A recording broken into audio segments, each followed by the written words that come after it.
let me explain and demonstrate 7 tips for an effective and quick drawing technique. A way to approach a drawing where we know it's just a quick grab, a quick, fairly gestural attempt to capture something of our scene. It's a different way of thinking to perhaps a more considered drawing.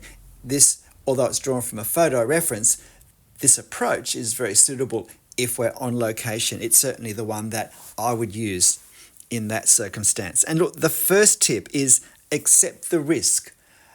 Understand this is going to present different challenges to drawing flat on a table, taking whatever time we feel like we need to take to do it well, to do it in the usual way we're doing it. So unless every drawing we make is a quick gestural effort of 15 minutes or so, we have to accept the fact that this is going to feel riskier and it will be riskier. So we need to go with that. But given that, anything we practice with intent and reviewing afterwards over and over again, we should improve at. So whether this particular one turns out or not shouldn't stop us from pushing to develop this sort of gestural fast style of drawing if this is something we want to do. And the second tip, and this is more important than you might think, is keep the tempo throughout. If we start by drawing faster, it's easier to start to slow down as we continue the drawing. And then we end up without the coherence that a regular or patterned tempo gives. And in my experience and understanding, the correct tempo for a fast gestural drawing is obviously a faster tempo than we would normally take, but it's a tempo that still actually starts slower and then picks up towards the end. It's just that the initial tempo, while it's slower than the end, is going to be faster than we would normally be trying to establish.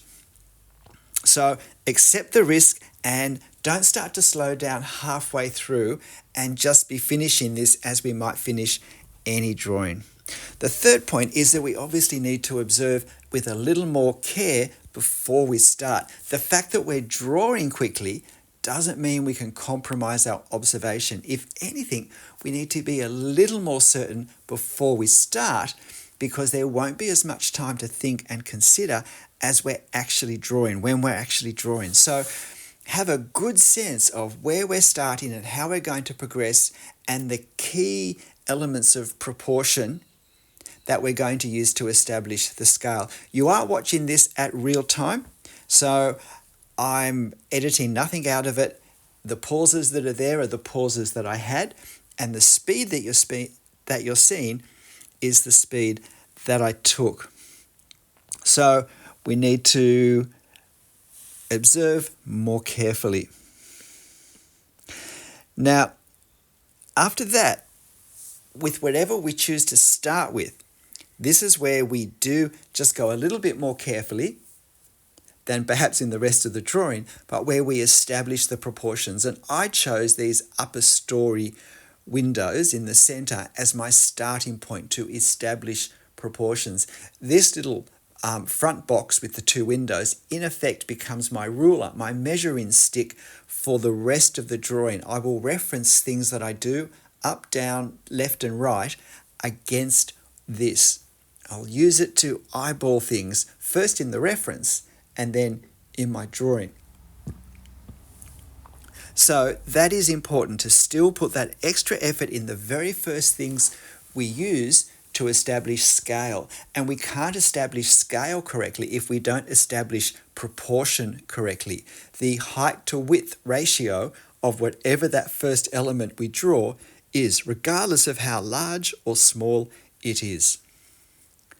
So after that, you'll notice that I'm holding my pen fairly well back. Now, the more I draw, the more I tend to hold my pen further back from the end anyway, because I find this lets me make fairly brisk, quick lines much more easily. I'm in less danger of smudging ink I've just put on the paper, but also I can see what I'm doing more closely. My fingers aren't hiding parts of my drawing, and therefore I can reference what I've drawn with what I'm about to draw more easily and more completely. So it's really important not to hold right down the end. Holding right down at the tip can be helpful if we're doing some very fine detail and we need very fine control of the detail, but that's not going to be something we should be doing, regardless of the detail that's in our scene, in a quick gestural sketch. So hold the pen fairly far back. At this point, I'm holding that pen about halfway along the barrel. It's a little bit distorted because the cap's on the end, but if you took the cap off, my fingers are about halfway down. So I'm much more likely to draw from my elbow at the very least, if not my shoulder. Now, if we're drawing from a photo, we shouldn't be afraid of scribbling over the photo just to check things such as alignment more quickly and more easily. So hold our pen further back. The next point is we should use value as much as possible. We're not just drawing with line, we're creating visual effects. And in the end, we're not drawing an outline of this, we're creating a visual effect that conveys the reality, or the reality that we want to capture, the reality in the way we want to present it in our drawing. And so it's very helpful to, at times, not try and draw the detail, but to capture the effect of the detail. And we do that by using shadows. And in this particular scene, if we look just under the guttering on the roof line, those little decorative teeth, I think of them as, that cast a shadow between them that's darker than where those teeth are, I find it much easier not to try and draw those little protrusions, but to actually just very quickly draw in the shadow that's between them. And when I do some of the windows that are more angled away from us on the extreme right side, I've done the upper ones, I really establish them just as much with that little triangle of shadow of where the sun coming down is blocked from hitting the side of the thickness of the wall by the overhang along the top of the window. And that creates a real sense of, oh, this is a window. It doesn't even have to line up particularly with the vertical lines that I draw. And if you watch when I draw the ground floor part of those two windows at the side that I haven't yet drawn, that will be just to the left of what I'm doing now, I think you'll notice from memory that, in fact, my vertical lines don't particularly line up with those triangles. It doesn't matter because at a glance they do. It creates the effect, not the exactness.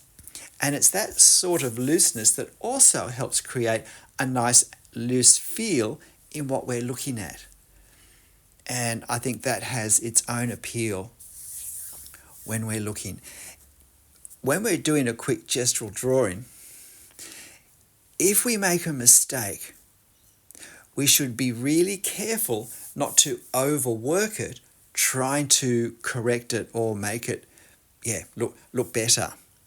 Because with a certain looseness of our line work over everything, lines that aren't precisely right at the end shouldn't look as out of place as they might drawn exactly that same way in a more considered drawing that we spent more time on.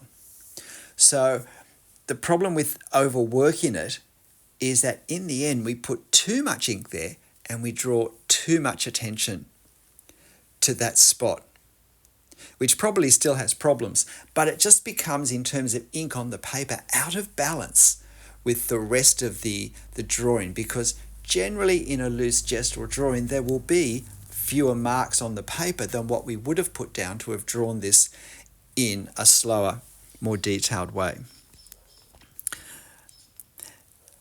And the final point, when we draw this, I said at the start that in the observation, start with the focal point where we're going to put the most detail. And so we do that, but we want to really up the tempo as we move, as we spiral out in all directions, and to draw lighter, faster lines, less detail. And that partly depends on other things that are happening. So if, as we move further away from the focal point, if as well as moving outwards from that central eye grab that we're trying to create in our drawing, if there are other factors such as elements moving further away, as we have in this case with that round tower or spire, I guess it is, sort of behind this building to the left, then as well as faster lines, less detail, we're wanting to draw lighter lines as well, all of which will help visually have the effect of pushing that building further away. And it just occurred to me that I forgot to add that modern building in the upper right, which I didn't intend to do. However, in some ways, probably brings just a little more clarity to this scene. So remember, you're watching this at real time. Please hit the like button if you haven't already. And if you'd like to have a go drawing this same little sandstone colonial building that's in Hobart in Australia, I'll post this photo on my channel community page so you can have a go at that. Again, just establishing a bit of the value on that overhanging eave, just darkening it so that we get a sense of the overhang. Generally, in a quick gestural drawing, we don't want to get bogged down in too much value creation, besides the fact that creating value effectively with hatching can be a time-consuming process, particularly if we're drawing with a relatively fine pen. This is a 0.3mm pen, Copic multiliner. We just don't have time to do all those marks. And if we don't do enough that are close enough together, then we don't establish the values. We're not likely to get the same range of very dark through the mids, and they're often just ending up looking very mid-value in a way that doesn't enhance or create the effect we want, and can get confused with the drawing lines that are underneath. So at the end, you'll see me do just a very small amount of hatching to create the value of that extreme right wall where we just have the one window. Because hatching that I felt was important because it did just pop a sense of three-dimensionality of that bay section in the front. On the left-hand side, we get a sense of three dimensions, both because of the angles and also because of the lighter drawing style and less detail as the wall moves further away from us. On this side, it wasn't possible to create that same effect quite so easily, and so I thought some hatching was necessary.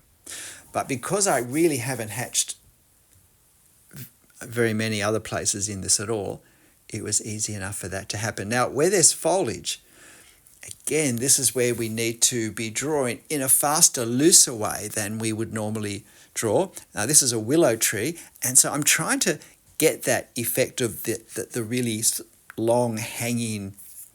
It's almost like a fountain that's been interrupted mid-fall, water in a fountain. So I used a very different line to the one I usually use in my tree drawings. And if you've watched any of those, you'll be able to know what I mean by that. But I'm just wanting to capture the feel of this willow tree. Now, up in the upper right, there is a little bit of broadleaf tree coming in here. And again, I want to capture the sense of this is a dark colour, dark value, but also that the foliage is a very different type of foliage, the way it hangs, the way it looks.